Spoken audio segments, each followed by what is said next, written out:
नमस्कार मित्रांनो, स्वागत आहे तुमचं सगळ्यांचं आपल्या लाडक्या युट्यूब चॅनलमध्ये. तर व्हिडिओवरती नसाल तर व्हिडिओ लाईक करायला विसरू नका आणि चॅनलला सबस्क्राईब करून सोबतचं बेल नोटिफिकेशन ऑन करायला विसरू नका आणि हा व्हिडिओ शेवटपर्यंत नक्की बघा. भावनाला सापडला रवी विरुद्ध भक्कम पुरावा. तर भावनासमोर आला रवीचा खरा चेहरा की खरा गुन्हेगार रवीच आहे म्हणून. तर चला जाणून घेऊया संपूर्ण अपडेट काय घडतं.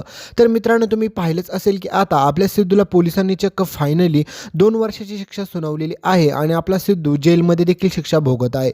पण त्यावेळेस मात्र बिचाऱ्या सिद्धूसमोर एकच संकट असतं की हे सगळं झाल्याच्या नंतर भावना माझा स्वीकार करेल ना, भावना माझ्यासोबत बोलेल का नाही, ह्याच विचारामध्ये आपला सिद्धू अडकलेला असतो. पण बिचाऱ्या सिद्धूला माहीत नसतं की त्याची बाजू सत्तेची आहे. कारण की खरंच यार आपल्या सिद्धूसारखा माणूस कोणी देखील नाही आहे. कारण की आपल्या सिद्धूने ज्या प्रकारे भावनावरती प्रेम केलं आहे आणि त्या प्रकारेच त्याने भावनाची साथ देखील आयुष्यात दिली आहे. पण आता एवढं सगळं झाल्याच्या नंतर तुम्हाला माहितीच आहे आपल्या सिद्धूच्या वाट्याला तरी देखील किती मोठं संकट आणि किती मोठं दुःख आलं होतं. पण आपला सिद्धू कोणत्या देखील संकटाला कधी देखील घाबरत नाही, तुम्हाला चांगलंच माहीत आहे. तरी देखील तो एवढ्या मोठ्या संकटाला अशा प्रकारे सामोरं जातोय की जसं काय हे सगळं झाल्याच्या नंतर त्याच्या आयुष्यात खूप मोठं सुखच येणार आहे. पण मित्रांनो, याच्यानंतर तर त्याच्या आयुष्यात खरं दुःख येणार आहे. तर दुसरीकडे भावना मात्र खूप टेन्शनमध्ये असते. कारण की तुम्हाला माहितीच आहे सिद्धूसोबत जे काही झालं त्याच्यामुळे भावनाने आता वचन दिलेलं असतं घरी घरच्यांना सगळ्यांना की मी जोपर्यंत सिद्धूला सोडवत नाही तोपर्यंत शांत बसणार नाही. तर भावना आता सगळे काही सिद्धूसाठी इकडे तिकडे पुरावे शोधत असते. आणि तुम्हाला माहितीच आहे आपला वेंकी जेलमधून सुटला त्याच्यामुळे सगळेजण खुश असतात, पण वेंकी खूप दुःखी असतो. कारण की तुम्हाला माहिती आहे वेंकी जेलमधून सुटण्याच्या पाठीमागे खूप लोकांचा हात असतो. म्हणजेच आपल्या सिद्धूचा खूप मोठा त्याग होता. तर त्याचीच माफी मागण्यासाठी वेंकी चक्क आता भावनाच्या घरी येतो. पण मात्र तुम्हाला माहितीच आहे संपत गाडे पाटील एवढा चिडलेला असतो की तो चक्क आपला वेंकी त्यांची माफी मागत असतो. पण संपत वेंकीच्या कानाखाली मारतो, त्याला लाथाबुक्क्याने तुडवतो. कारण की त्याला खूप राग येतो. कारण की तुम्हाला माहिती आहे सिद्धू आतमध्ये गेला, सगळ्यांना असं वाटत असतं हे सगळं वेंकीमुळेच झालं. कारण की वेंकीमुळेच सिद्धूचं सत्य बाहेर आलं आणि त्याच्यामुळे सिद्धूला शिक्षा झाली. पण बिचाऱ्या वेंकीची काही चूकच नाही ना या सगळ्यामध्ये. तर त्याला हाणून मारून काय फायदा आहे. तर इथे संपत गाडे पाटलांनी खूप मोठी चूक केलेली असते आणि याच चुकीची शिक्षा म्हणून आता चक्क भावना ज्यावेळेस हा सगळा प्रकार बघते त्यावेळेस मात्र भावना धावत पळत येते आणि वेंकीला त्या संकटातून वाचवते. पण तोपर्यंत मात्र सगळी लोक तमाशा बघत असतात. पण भावना एवढी चिडते की स्वतःच्या भावासाठी ती आता परत गाडे पाटलांच्या विरोधात जाते आणि संपत गाडे पाटलांना म्हणते की तुम्ही जे काही वेंकीसोबत आता केलं ना ह्याला गुन्हा म्हणतात आणि हा तुम्ही खूप मोठा गुन्हा केला आहे. कारण की ज्या गुन्ह्याची शिक्षा वेंकीने भोगली ना आता, की तो गुन्हा वेंकीने मुळात केलाच नव्हता. पण तुम्ही त्याला ज्या प्रकारे मारहाण केली ना, हे मला अजिबात देखील आवडलं नाही. त्याच्यामुळे आत्ताच्या आता तुम्ही माझ्या वेंकीची सगळ्यांसमोर माफी मागा. हे ऐकल्याच्या नंतर तुम्हाला माहितीच आहे की त्या ठिकाणी सुलक्षणा म्हणजेच आजी असते. तर आजीला अजूनच जास्त राग येतो. कारण की आजी म्हणते की तू आता तुझ्या सासऱ्याला असं बोलणार? तुला कळतंय ना तू कोणासोबत बोलते? संपत गाडे पाटलासोबत बोलते. तू असं नाही बोलू शकत अवलक्षणे.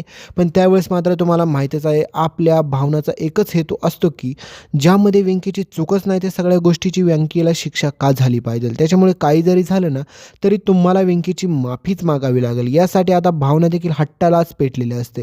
त्याच्यामुळे आता संपत गाडे पाटलांनी एवढी मोठी चूक करून ठेवलेली असते की त्याला माफी मागण्याशिवाय दुसरा तिसरा कोणताच पर्याय उरलेला नसतो. तर आता संपत गाडे पाटील फायनली माफी मागण्यासाठी देखील तयार होतो. पण हे सगळं घडत असताना तुम्हाला माहितीच आहे की अधिराज देखील त्याच ठिकाणी असतो आणि अधिराज म्हणतो की जाऊ दे ना भावना, जे काही झालं ते रागाच्या भरामध्ये झालं. कारण की सिद्धू नाही आहे घरात त्याच्यामुळे बाबांना जास्त टेन्शन येणं तर साहजिकच आहे आणि त्याच्यात वेंकी आला त्याच्यामुळे जास्त टेन्शन आलं. तर त्यावेळेस मात्र आता तुम्हाला माहिती आहे भावना काही जरी झालं तरी वेंकीला आता कोणतं देखील संकट त्याच्यावरती येऊन नाही द्यायचं यासाठी सगळे काही प्रयत्न करत असते. तर दुसरीकडे तुम्हाला कळेल की आता आपल्या जानूला खूप सारा त्रास होत असतो. कारण की त्याला कळत असते की ज्या प्रकारे विश्वा हे घर सोडून निघून जातोय, परत घरामध्ये येतोय, विश्वात जे काही टेन्शन आयुष्यामध्ये चालू आहे हे सगळं फक्त माझ्यामुळेच झालेलं आहे. कारण की त्यांना जर त्याचं प्रेम योग्यरीत्या त्यांनी माझ्यासमोर व्यक्त केलं होतं पण मला समजून घेता आलं नव्हतं. त्याच्यामुळे बिचाऱ्या आपल्या विश्वाची काय हालत झालेली हे सगळं जानूला कळत असतं. आणि तुम्हाला माहितीच आहे की कोर्टामध्ये देखील जो काही प्रकार घडला त्याच्यानंतर मात्र बिचाऱ्या जानूला देखील खूप मोठा धक्का बसलेला असतो. पण मित्रांनो, ललिताने तिच्यावरती चांगलीच पाळत ठेवलेली असते. कारण की ललिताला कळालेलं असतं की जानू काहीतरी त्यांच्या मोठं सत्य लपवते हे त्यांना कळालेलं असतं. पण तुम्हाला माहिती आहे त्या घरामध्ये जानू तनुजा नावाने राहत असते. पण बिचाऱ्या विश्वाने अजूनपर्यंत तिचं तोंडच पाहिलेलं नसतं. तर आता फायनली जानू ठरवते की काही जरी झालं तरी मी फायनली विश्वाला भेटते आणि विश्वाला सगळं सत्य सांगून टाकते. कारण की विश्वास मला या संकटातून वाचवू शकतो आणि विश्वाशिवाय दुसरं तिसरं मला या संकटातून कोणीच वाचवू शकणार नाही आहे. तर दुसरीकडे जयंतचा राग तर एवढा चढलेला असतो पारा रागाचा की काय सांगायच नको. जयंतने आता एक गोष्ट लक्षात घेतलेली असते की काही जरी झालं तरी मी त्या मॅडला सोडणार नाही, म्हणजेच विश्वाला सोडणार नाही. कारण की त्याने माझ्या आणि जानूच्या आयुष्यामध्ये ढवळाढवळ करण्याचा प्रयत्न केला ना, तर मी देखील त्याला कुत्र्यासारखा तडफडून मारल्याशिवाय मी शांत बसणार नाही. हा जयंतने मात्र आता निर्णय घेतलेला असतो. पण हाच त्याचा निर्णय आता त्याच्याच किती प्रकारे अंगलट येणार आहे हे सगळं तुम्हाला पुढे समजेलच. तर एकीकडे आता जानू म्हणते की काही जरी झालं तरी मी आता विश्वाची माफी मागणारच. तर आता त्यावेळेस मात्र विश्वा तिथे एकटाच असतो आणि तिथून सई देखील निघून जाते. तर किचनमध्ये आता ज्या प्रकारे आपली जानू उभी असते आणि तिथूनच पाठीमागून आवाज देते की म्हणते हीच एक चांगली संधी आहे की मी विश्वाला खरं सत्य सांगून टाकेल. तर तेवढ्यात मात्र जानू तेथूनच बोलते की मॅड मी जानू बोलते. तर हे सगळं ऐकल्याच्या नंतर विश्वाच्या पायाखालची माती सरकते. कारण की मॅड हा शब्द फक्त जानूलाच माहीत होता. तर आता त्यावेळेस मात्र विश्वाला धक्का बसतो आणि जानू सांगते की तुझ्या घरामध्ये राहणारी तनुजा दुसरी तिसरी कोणी नसून तुझी खूप जवळची मैत्रीण जानू मीच आहे. आणि हा सगळं ऐकल्याच्या नंतर विश्वाला खूप मोठा धक्का बसतो. विश्वाला कळत नाही की आता नेमकं करावं काय. कारण की एकीकडे जानू तर दुसरीकडे सई असते. कारण की आता आत्ताच कुठे विश्वास सगळ्या काही संकटातून बाहेर आलेला असतो आणि त्याने मूव ऑन केलेलं असतं. पण आता हे सगळं केल्याच्या नंतर तरी देखील मात्र बिचारा आपला विश्वा आता खूप मोठ्या संकटात अडकलेला आहे. कारण की एकीकडे जानू तर दुसरीकडे सई. आता त्याला कळत नसतं की नेमकं कशाचा स्वीकार करावा. पण विश्वा ठरवतो की आधी सगळ्यात महत्त्वाचं काम हेच आहे की आपल्या जानूला न्याय भेटून देणं. कारण की जानू गोव्यातून गायब काय होते आणि माझ्या घरात काय निघते आणि किती दिवस इथं मोलकरणीचं काम काय करते ते पण तनुजा नावाने. तर नेमकं काय घडलं सगळी काही स्टोरी आता विश्वाला ऐकून घ्यायची असते. कारण की विश्वाला ज्यावेळेस सगळं काही सत्य समजेल त्यावेळेस मात्र ह्या जयंतची चमडी काढल्याशिवाय विश्वा शांत बसणार नाही. कारण की आता जयंतला एकदा तरी कोर्टाचं दर्शन केल्याशिवाय विश्वा शांत बसणार नाही. कारण की त्याला त्याच्या पापाची शिक्षा फक्त विश्वास भेटून देऊ शकतो. तर दुसरीकडे मित्रांनो आता हे सगळी स्टोरी आता ज्यावेळेस जयंतची बाबत सगळी काही जानू सांगते त्यावेळेस मात्र विश्वाच्या पायाखालची जमीन सरकते. कारण की कशाप्रकारे जयंतने जानूसोबत तिच्या आजीसोबत सगळ्यांसोबत काय काय केलं हे सगळं सत्य बाहेर आल्याच्या नंतर विश्वाच्या देखील पायाखालची जमीन सरकते आणि त्याला कळतं की जयंत किती भयानक माणूस आहे. कारण की हा फक्त माणूस नाही तर खूप मोठा खुनी देखील आहे. त्याच्यामुळे अशा व्यक्तीला तर ह्या समाजात राहण्याचा काही देखील हक्क नाही. त्याला त्याची शिक्षा भेटलीच पाहिजे हे विश्वा ठरवतो. तर आता विश्वासमोर खूप मोठं आव्हान असतं की तो कशाप्रकारे जयंतचा सामना करणार. कारण की तुम्हाला माहितीच आहे की जयंत किती चलाक आहे. कारण की ह्या जयंतने आत्तापर्यंत जानूला नाही सोडलं तर विश्वाला तरी तो कसा सोडेल तुम्हाला चांगलंच माहीत आहे. पण तरी देखील किती काही झालं तरी आपला जयंतने ठरवलेलं असतं की आता मी विश्वाचा बदला घेणार. तर विश्वा ठरवतो की मी जयंतचा बदला घेणार.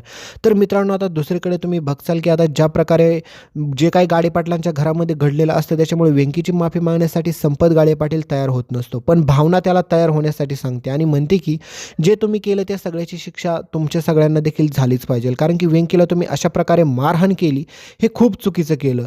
तर तुम्ही आता त्याची माफी मागा. तर आता चक्क संपत गाडे पाटलाला माफी मागायला लावणार आहे भावना. तर आता मित्रांनो ते सगळं झाल्याच्या नंतर आता भावनाला एका गोष्टीची भीती असते ती म्हणजे की आता आपल्या सिद्धूला बाहेर कसं काढायचं. कारण की तुम्हाला माहिती आहे आपल्या सिद्धूला अटक झाली, सिद्धूला शिक्षा झाली, 2 वर्ष सिद्धू येणार नाही. पण सिद्धू बिचार जो गुन्हा त्याने केलाच नाही त्या सगळ्या काही गुन्ह्याची शिक्षा त्याला भेटणं हे खूप चुकीचं वाटतंय. त्याच्यामुळे बिचाऱ्या सिद्धूला माहीतच नसतं की हा सगळा गुन्हा त्याने केलाच नव्हता पण तो फुकटची शिक्षा भोगतोय. तर ज्यावेळेस हे सगळं त्याला समजेल त्यावेळेस मात्र त्याच्या पायाखालची जमीन सरकेल. कारण की बिचाऱ्या सिद्धूला साधं जेलमध्ये नीट जेवण देखील भेटत नसतं. तुम्हाला माहीतच आहे की जेलची हवा कशी असते. कारण की आपण काय अनुभव घेतला नाही, जे काही दिसतंय ते दिसतंय. तर मित्रांनो आता हे सगळं पाहिल्याच्या नंतर सिद्धूला वाईट वाटत असतं. सिद्धूला एकाच गोष्टीचं टेन्शन येत असतं की भावनाचं काय होत असेल. कारण की भावनाला किती वाईट वाटत असेल की मी तिचा किती मोठा विश्वासघात केला, सगळी लोक मला चिटर समजत असतील पण मी खरंच यार मी काहीच चूक केली नव्हती. पण आता जे काही घडलं त्यामध्ये खरंच बिचाऱ्या सिद्धूची चुकी नव्हती. तर दुसरीकडे हा हरामखोर रवी आनंदात आणि मज्जेत फिरत असतो. कारण की त्याला वाटत असतं की आता सगळं संकट माझ्यावरचं निघून गेलं.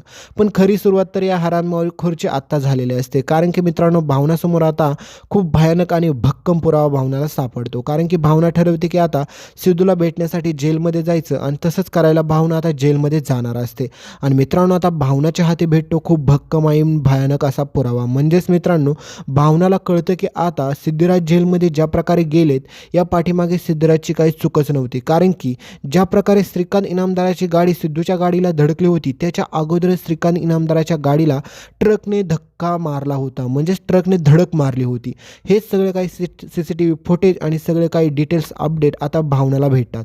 तर भावना आता कशाप्रकारे या हरामखोर रवीला त्याच्या कांडाची म्हणजेच त्यांनी केलेल्या अपराधाची शिक्षा घडवून देते हे पाहणं रंजकच ठरणार आहे.